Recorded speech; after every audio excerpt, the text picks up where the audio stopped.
Hello friends, programming skill develop करने की series में आज हम देख रहे हैं हमारा program to calculate area of circle in C language.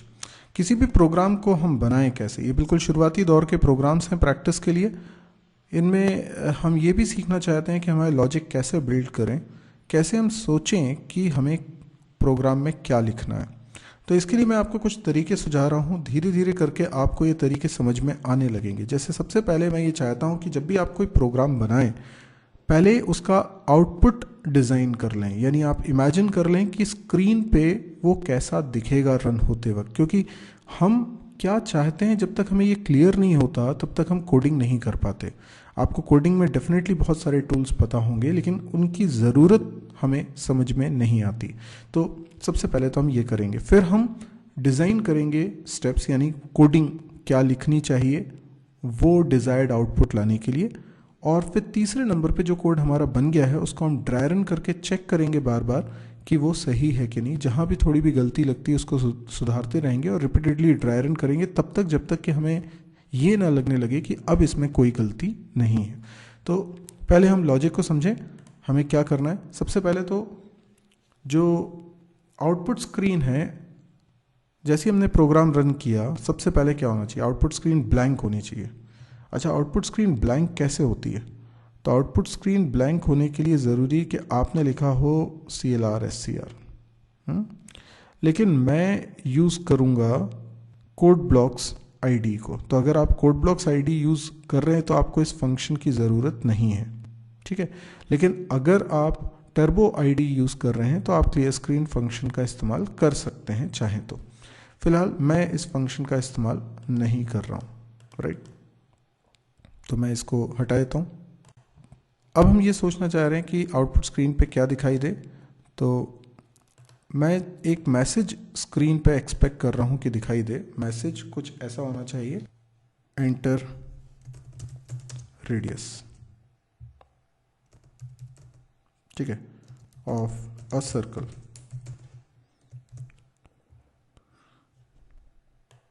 तो मैं ऐसा स्क्रीन पे एक्सपेक्ट कर रहा हूँ, ठीक है।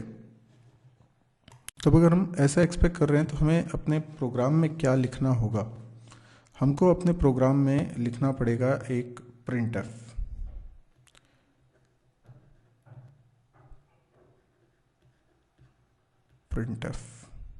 अच्छा, आप जानते हैं प्रिंटफ फंक्शन क्या है?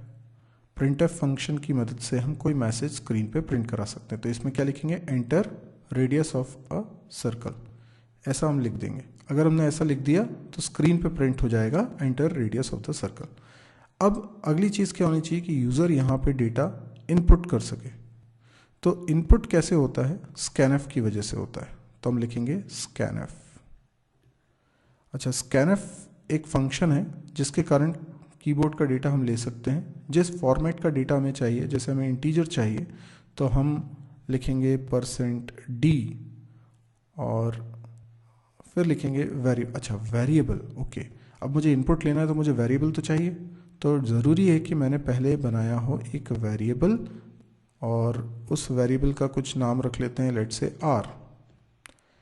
तो ये वेरिएबल अगर मैंने बनाया होगा तो क्या ज़रूरी है, मैं यहाँ लिखूँ एड्रेस ऑफ r, ठीक है। अब इस लाइन के चलने से क्या होगा? इस लाइन के चलने से ये होगा कि मैं रेडियस एंटर कर पाऊँगा। तो यहाँ पर मान लीजिए मैंने एंटर किया 5, ठीक है। 5 एंटर करूँगा तो देखिए 5 मैंने एंटर कर दिया है। अब अगली चीज़ मैं क्या चाहता हूँ, मैं चाहता हूँ कि यहाँ पर रिज़ल्ट शो हो जाए। रिज़ल्ट शो होने के लिए पहले मुझे रिज़ल्ट कैलकुलेट करना पड़ेगा। रिज़ल्ट कैलकुलेट कैसे किया जाएगा? तो इसके लिए भी मुझे कुछ कोडिंग लिखनी पड़ेगी। तो मुझे रिज़ल्ट कैलकुलेट करना है तो मैं लिखूँगा 3.14। देखिए 3.14 मतलब पाई की वैल्यू। इसमें मल्टीप्लाई करते हैं रेडियस का और मल्टीप्लाई करते हैं रेडियस का, ठीक है, क्योंकि ये हो जाएगा πr²। अच्छा, आप एक चीज़ ध्यान रखिएगा, यहाँ पे आप r² ऐसे तो लिख नहीं सकते, इसीलिए मुझे क्या करना पड़ा, r × r। अब इस रिज़ल्ट को मैं किसी वेरिएबल में रख लूँ, पर वेरिएबल अगर आप बना रहे हो तो पहले आपको उसको डिक्लेयर करना पड़ता है। तो आप लिख रहे हो, अच्छा फ्लोट क्यों ले रहे हो? क्योंकि जो रिजल्ट है वो पॉइंट में आ सकता है, आएगा ही, क्योंकि 3.14 से मल्टीप्लाई कर रहे हो।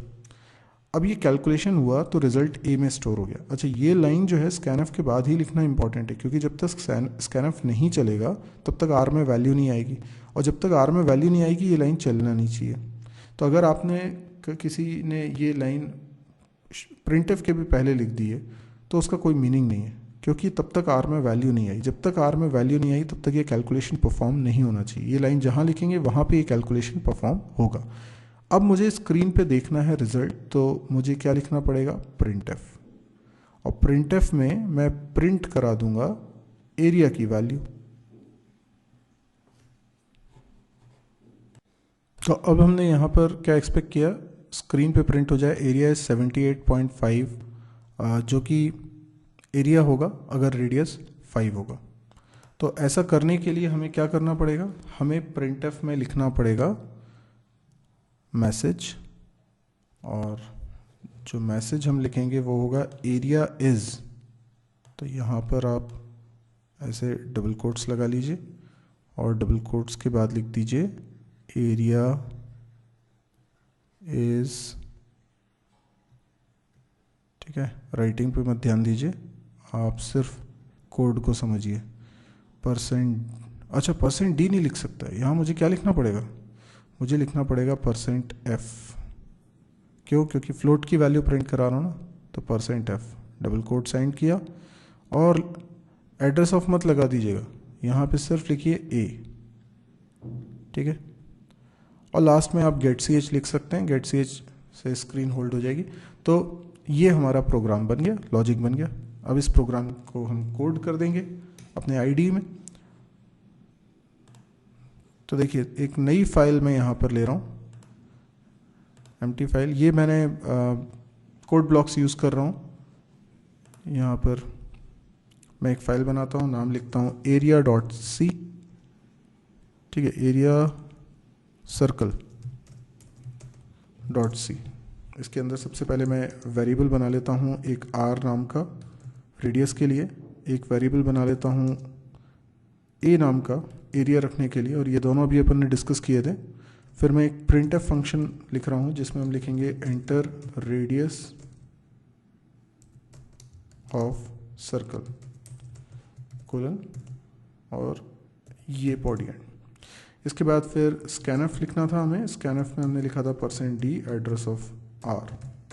तो जो वैल्यू यूज़र ने एंटर करी वो r के अंदर चली गई।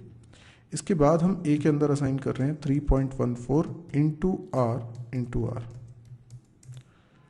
इसके बाद हम printf लगा के हम लिखते हैं एरिया इज %f, और यहाँ पे लिख देते हैं a,